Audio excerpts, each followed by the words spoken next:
This season of The Intersection could not have been made without Google. More specifically, Google Docs, Google Mail, Google Maps, Google Scholar, Google News, Google Books, Google's YouTube, Google Bikes, and Google Search.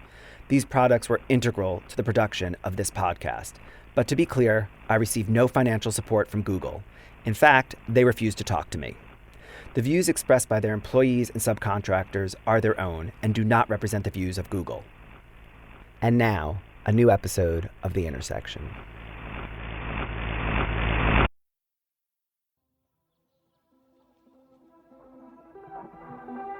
Google's presence in Mountain View is simply so strong that it can't be the fortress that shuts away nature, that shuts away the neighbors.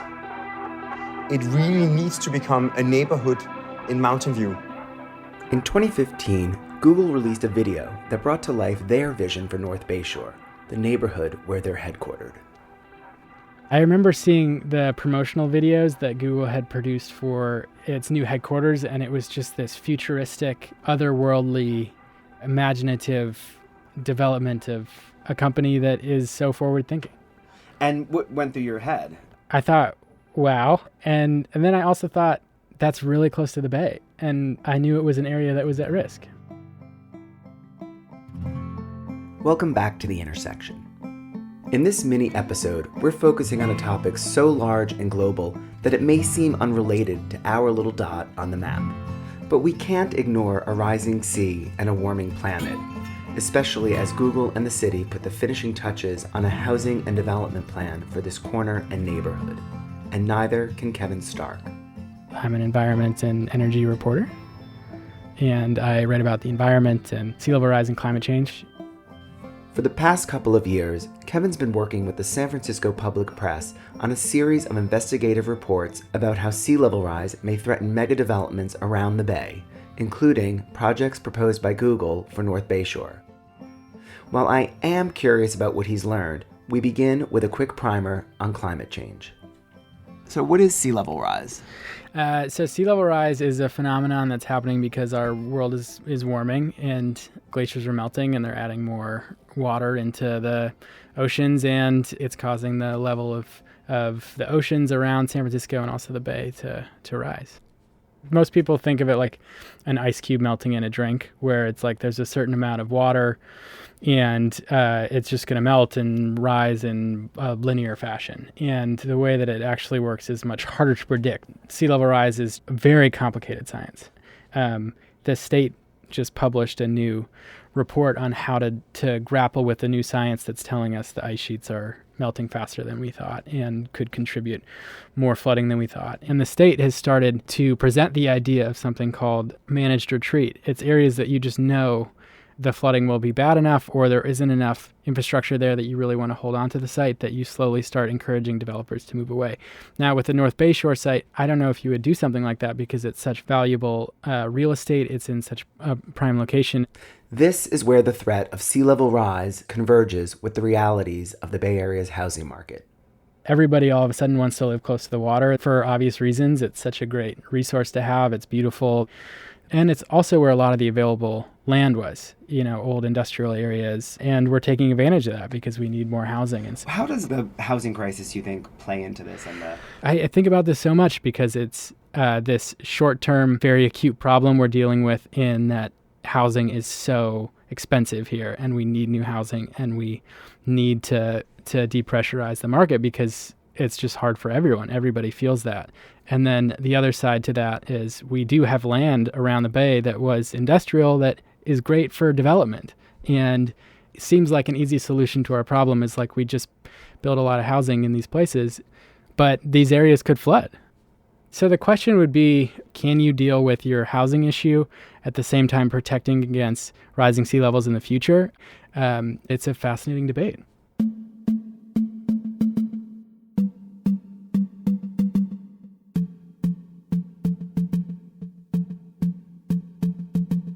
This is not the first time Mountain View's considered the untapped potential of its waterfront in North Bayshore. Bob Lawrence remembers the first time he saw it after he became the city's head of planning. So I came here in 1962. One of the first things that impressed me, I remember, is, my God, this place has a shoreline, has a water frontage, but nobody seemed to be aware of it or care about it or anything like that. We did think a lot about the possibility of having people live out there. In fact, we even designed kind of a neighborhood for out there, but we sort of discarded that because of the flooding possibilities. We didn't even think about rising sea levels because we weren't thinking about climate change in those days, but we knew that with a storm and a high tide, there wasn't much to keep water out of just flooding in that whole area. So we thought having an open space would be really good to accommodate any flooding and could still be beautified or made useful for human beings to recreate. And that was the beginning of the plan to build what became Shoreline Park. One key selling point of the ambitious project was that the park would be built atop tons of garbage trucked in from San Francisco. This would raise the area along the bay 20 feet and reduce the likelihood of flooding. Now, more than 50 years later, the city is once again thinking about housing in North Bayshore. In this case, it's a lesser of two evils, because currently, approximately 20,000 people work in North Bayshore, and more than 19,000 of them commute in. So the city is on the cusp of allowing developers to build nearly 10,000 units of housing in the neighborhood, hoping it will help alleviate this area's horrendous traffic. The rub with that is how do we do that in a way that we can make sure it's sustainable in the future and not a place that could be potentially underwater? The city, Google, and potential developers are thinking about it, and the city has issued guidelines for building close to the shore, which I review with Kevin. It says here, levees should be designed to provide adequate freeboard and should not experience geotechnical failure during the 1% annual chance coastal flooding. They're already talking about levees, which is just interesting to think about when you're building a new neighborhood and you know that you're going to need to protect it by a levee. What's a levee and why is that weird? A levee is it's a seawall. I think the most classic example of American seawalls is like around New Orleans. And it's just weird because it is 100% effective until it's 100% ineffective. So levees work until they flood, and then they totally don't work. And if you're looking out in the very long term, if the bay is just going to continue to rise, and we have projections that go out to 2150, and you're going to have to just keep adding to that levee or design it in a different way. A great example of that would be Treasure Island, which will be an entirely levee-protected community. And the developer there told me he could see a day in which, you're standing on the ground level of the site and you're looking at a levee that's above your head.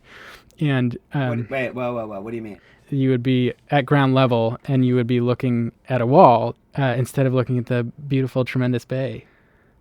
Now, something like North Bayshore, the devil is in the details. How high do you raise it? What science are you basing that on? The problem is the pace at which the science is developing is exceeding the rate in which we're building.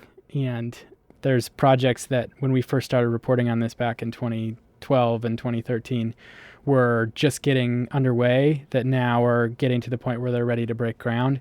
And they were basing their projections off of science that was developed in 2012, and we know that science now is already really outdated. Sea level rise is happening faster, and what developers have to think about is this the right place to build? For how long do we want to be occupying this place? And who are we putting there? Do they know? Are they prepared to take on this issue in the future? And who's going to pay for it?